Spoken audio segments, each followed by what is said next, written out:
Muy bien, buenas noches. Continuando con nuestro video, vamos a hablar un poquitito de la insuficiencia medular.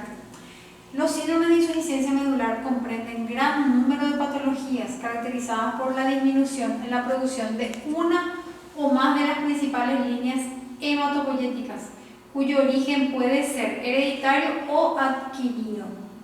Puede ser que esto podamos adquirir una insuficiencia. ¿Qué hace la médula? La médula es la productora de glóbulos rojos, habíamos dicho, ¿verdad? Entonces, cuando hay una insuficiencia medular, va a haber una disminución en la producción de estos glóbulos rojos. Esto puede ser ya al nacer, podemos nacer con esa insuficiencia medular, o podemos adquirir este problema, esta patología, a través de los años. Las nuevas tecnologías que se disponen en la actualidad han permitido conocer aspectos hasta hace poco tiempo totalmente sombríos con relación a la insuficiencia de la médula en cuanto a la producción de estos glóbulos que están en relación directa con características muy importantes. Nosotros sabemos que los glóbulos rojos, llamados eritrocitos o hematías, son los que transportan en su interior la hemoglobina, y la hemoglobina transporta el oxígeno que deben de llegar a todos los tejidos y órganos para que estos puedan funcionar de manera correcta. Entonces, la insuficiencia medular es un síndrome, quiere decir que una vez que lo adquirimos en algún momento de la vida o tengamos ya de manera hereditaria, o sea que ya al nacer, entonces esto nos va a acompañar toda la vida. En algunos casos estos pacientes van a recibir una transfusión sanguínea, ¿verdad?, en distintas etapas de la vida. Van a necesitar un hemograma, un recuento continuo de nivel o cantidad de glóbulos rojos en sangre, ¿verdad? O sea que van a ser pacientes que van a ser asiduos de un hospital, asiduos de un sanatorio, de un centro asistencial, y van a tener un hematólogo que es el especialista que los va a tratar en este caso, ¿verdad? Clasificación. Cuando podemos tener un déficit de una o más series de las células de la sangre, esto puede ser por causa central o puede ser por causa medular. Cuando hablamos por causa central, cuando hay una causa originada en una zona grande, o sea que en el organismo completo, ¿verdad? Puede ser, por ejemplo, en la producción en varias zonas del cuerpo. Nosotros hablamos en la anterior videoaula que no solamente la médula es la productora de glóbulos rojos, sino que también el timo, el vaso, las glándulas suprarrenales, todas estas son productoras del hígado también de glóbulos rojos. Entonces, en ese caso vamos a hablar de una causa central. Pero cuando la médula es la única que está causando, puede ser entonces medular, causa central o medular. Que puede tener también estos dos términos ya técnicos, ¿verdad? Bueno, nosotros nos vamos a quedar con esta que es mucho más sencilla. La clasificación. Vamos a clasificar en serie roja porque dice que el déficit puede ser de una o más series de las células. Y nosotros sabemos que las células de la sangre, por la anterior videoaula, puede ser las células que son los eritrocitos, glóbulos rojos o las células de la serie roja, pueden ser los leucocitos, que son las células que están relacionadas con el sistema inmunológico, también con la aparición de algunos trastornos infecciosos o sepsis también, ¿verdad? Y también hablamos también de las plaquetas, que son también llamados trombocitos, que están en relación directa con la capacidad de cohibir o atajar un cuadro hemorrágico, o hablamos ahí también de una posible coagulación. Esto puede también, las plaquetas pueden originar o puede haber un déficit en la capacidad de coagular la sangre y evitar una hemorragia. Entonces habíamos dicho nosotros que íbamos a estar ahí ante un trastorno de la cascada de la coagulación, y que esto estaba dado por factores y que esto podía derivar también en un paciente hemofílico. La hemofilia es un problema, es una patología con la que se nace. Esto también lo acompaña al paciente por el resto de su vida, ¿verdad? La serie roja va a estar en relación, lo vamos a llamar síndrome anémico. La serie plaquetaria, estos son las plaquetas llamadas también trombocitos. Y como le decíamos nosotros a los glóbulos rojos, eritrocitos o hematíes, a las plaquetas lo llamamos trombocitos. Y va a estar en relación con la capacidad de producir una coagulación o de tener una hemorragia. Y cuando hay un déficit en la serie plaquetaria, vamos a estar ante un síndrome hemorrágico o hemorrágica, mejor dicho, o síndrome hemorrágico. Entonces en este caso no se va a producir suficiente cantidad de fibrina. La fibrina es la que se deposita o se acumula en una discontinuidad de tejido o herida. La herida no es otra cosa que una discontinuidad del tejido, una rotura del tejido que puede producir la extravasación o la salida de la sangre de su cauce normal, y eso lo denominamos hemorragia. La hemorragia puede ser clasificada como externa o interna, o puede ser clasificada según el vaso del cual es producido. Entonces es clasificada de esa manera. Entonces tenemos por último a la serie blanca, y vamos a tener acá entonces un síndrome infeccioso. A todos los síndromes infecciosos, a un cuadro de infección, lo vamos a llamar sepsis. En la ficha de enfermería ya va a decir sepsis. Ya no va a ser necesario colocar síndrome infeccioso, sino un cuadro de sepsis. Entonces ya vamos a saber que el paciente está con un cuadro infeccioso. Ahora hay que saber cuál es la causa. Puede ser microbiana, puede ser viral, micótica, parasitaria. Pueden ser múltiples las causas de ese cuadro infeccioso. Entonces así lo vamos a clasificar. Puede entonces ser, puede ser de causa central, puede ser medular.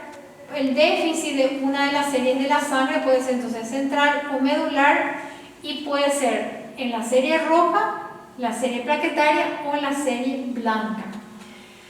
Vuelvo a explicar.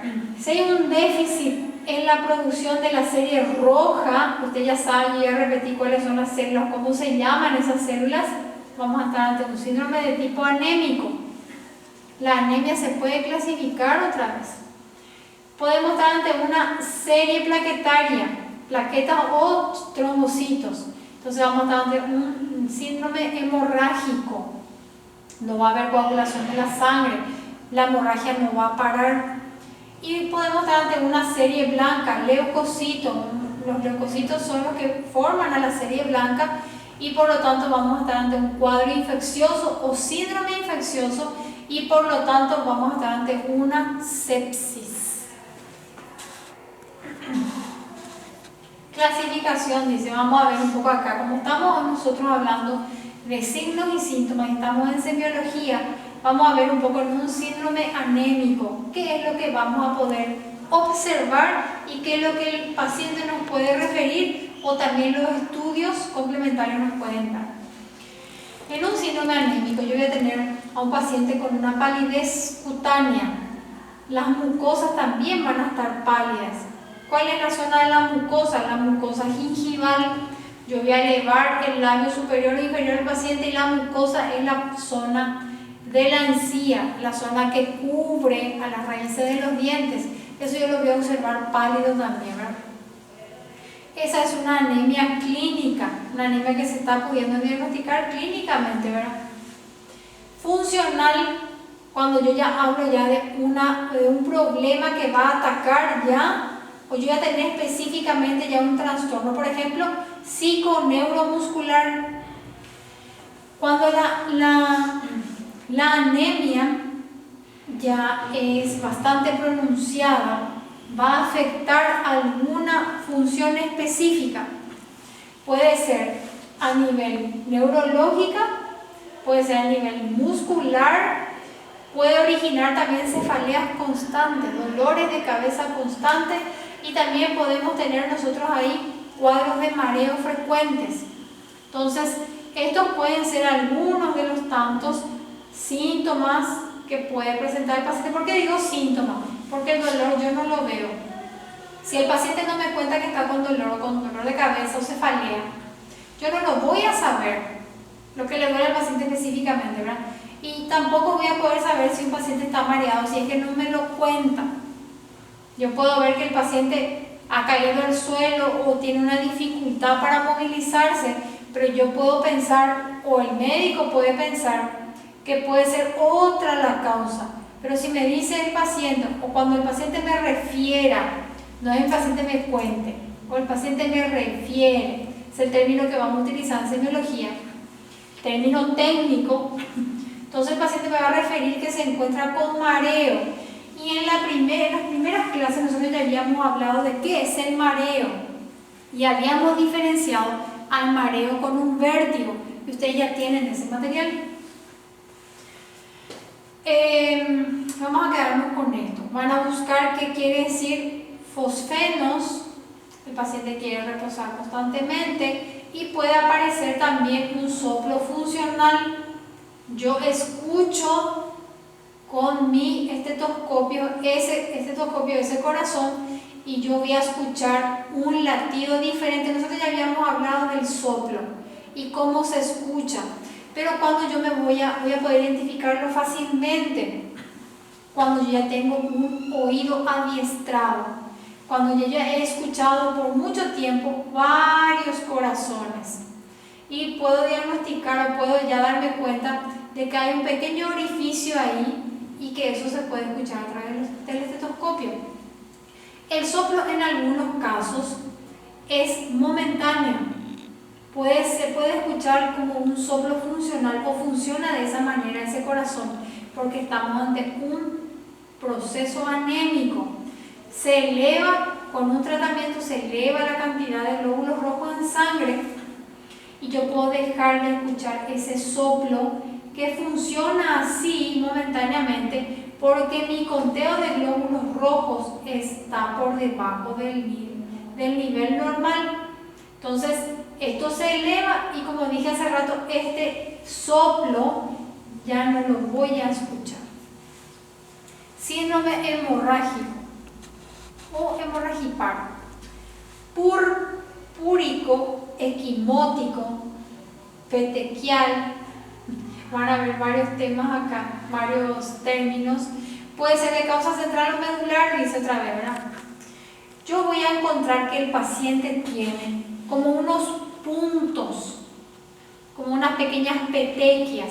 Trata nomás de explicar acá todo lo que yo voy a observar. Cuando yo hablo de un síndrome hemorrágico, yo automáticamente me voy a trasladar a un trastorno plaquetario, como dije hace rato, a un trastorno de las plaquetas, porque yo voy a tener un problema en la cascada de la coagulación, no va a coagular.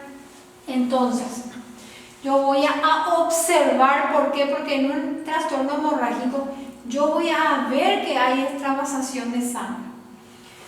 Entonces hablamos más bien de un signo y no de un síntoma. ¿Por qué? Porque signo es lo que yo puedo observar en el paciente y síntoma es lo que el paciente me refiere, pero yo no lo puedo observar. Sangrados cutáneos, yo voy a ver salida de sangre, puede haber petequia, distribución universal. ¿Qué quiere decir? En todo el cuerpo pueden haber puntitos de color rojizo, algunos violáceos también, ¿verdad? Porque son morados. Afectación, ¿qué quiere decir esto? Que puede estar colocado a nivel de la zona de la piel o mucosas. Pueden tener esta forma, no una forma muy clara, o pueden tener una forma plana, parecido a un hematoma, por ejemplo. Epistaxis, yo puedo ver también, por ejemplo, que hay sangrado nasal, gingivorragia. El paciente con síndrome hemorrágico puede se cepilla y tiene como una hemorragia gingival. Y todo esto, hematemesis, genitorragias, por ejemplo, el paciente tiene una hemorragia a nivel genital. Esto puede ser también a nivel genital, puede ser a nivel, por ejemplo, vaginal. Melenas, las melenas son la aparición de sangre a nivel de las heces. Aparece sangre con la eliminación de las heces. Bueno, hematuria, presencia de sangre en la orina. Enterorragia, cuando hablamos ya de una zona. Cuando yo hablo de la palabra enterorragia, entonces quiere decir que hay sangrado en una zona específica o en alguna estructura en relación con el aparato digestivo. Rectorragia a nivel rectal, nivel del recto específicamente. Y melena es cuando ya hay a nivel, o ya hay presencia, yo observo que hay sangre con el paso del bolo fecal. El bolo fecal viene con sangre. Todos estos términos técnicos nosotros ya vimos en signos y síntomas. Tienen que volver a repasar toda esta parte. Muy bien. Un síndrome infeccioso siempre va a ir acompañado de un cuadro febril. El síndrome infeccioso ya estábamos nosotros diciendo anteriormente que estaba relacionado a un cuadro de sepsis. Sepsis es infección, por lo tanto voy a tener un cuadro febril. Va a haber fiebre, chuchos tipo frío. El paciente va a tener como un temblor, va a tener frío. Chuchos solemnes, ¿verdad? ¿Por qué? Porque el paciente va a tener escalofrío, pero al mismo tiempo va a tener una especie una especie de sensación como de sueño también. Sudoración. El paciente puede estar con un cuadro febril, pudo haber experimentado chucho, fiebre, sueño y después puede empezar a sudar también. El sudor excesivo también puede ser provocado porque el cuadro febril está cediendo, está bajando la fiebre. Entonces, de haber tenido frío, después puede empezar a sudar y mojar toda la cama. La respiración, cuando el paciente está con un cuadro infeccioso febril, la respiración va a ser mucho más rápida. Ahí también vamos a ver que a nivel de las vías respiratorias yo voy a tener una otitis, inflamación del oído. ¿Qué quiere decir? Que este cuadro infeccioso puede ser producido por una otitis, esta puede ser la causa. Va a producir otalgia, dolor. Y esta inflamación, esta otitis y este dolor también puede producir que con el transcurso de los días, como hay una infección ahí a nivel del oído, puede ser oído medio o puede ser conducto auditivo medio o interno, voy a tener una supuración una vez que esté tratado. La pus que se originó ahí, por la infección ahí, puede ser por la acumulación de cera, o puede ser, por ejemplo, porque la mayoría de las personas meten por ejemplo, un bolígrafo. Apunta un bolígrafo, o por ejemplo, en la tapa del bolígrafo, o una hebilla, o un escarbadiente, introducen en el interior del conducto auditivo externo con la intención de poder limpiar el oído. Y muchas veces lo que hacemos es llevar microorganismos al interior del oído. El cotonete, por ejemplo, es solamente para limpiar la entrada del conducto auditivo externo y todo esto que es pabellón de la oreja. Cuando nosotros hablamos de limpiar el interior del conducto auditivo, esto se debe hacer a través de un lavado, y ese lavado lo hace el otorrinolaringólogo. Entonces el cotonete no es para introducir en el fondo del conducto auditivo. Ahí podemos dañar algunas estructuras y provocar un cuadro infeccioso por introducción excesiva, traumatismo, o por una introducción mecánica no adecuada. Entonces tenemos que tener cuidado. La infección puede ser también digestiva, por ejemplo, un cuadro de gastroenteritis, o podemos llamarlo también gastroenterocolitis. Acá ya vamos a tener diarrea y vómitos. En este trastorno también va a ir acompañado de un cuadro febril. Esta gastroenteritis o una gastroenterocolitis puede ser bacteriana o puede ser viral. En la mayoría de los casos, este tipo de cuadros, acá va a haber un aumento del número de glóbulos blancos en sangre. PCR me va a salir positivo reactivo, que es el resultado que voy a ver en el hemograma. Y la mayoría de los casos el paciente está deshidratado, y en estos cuadros generalmente se requiere la internación del paciente. Puedo tener también una infección donde en la vía urinaria alto o bajo. Ahí puedo tener, por ejemplo, pielonefritis, una inflamación o voy a ver que mis riñones están aumentados de tamaño. Y ahí voy a ver síntomas, como vuelvo a repetir, en las vías urinarias, ya sean estas altas o bajas.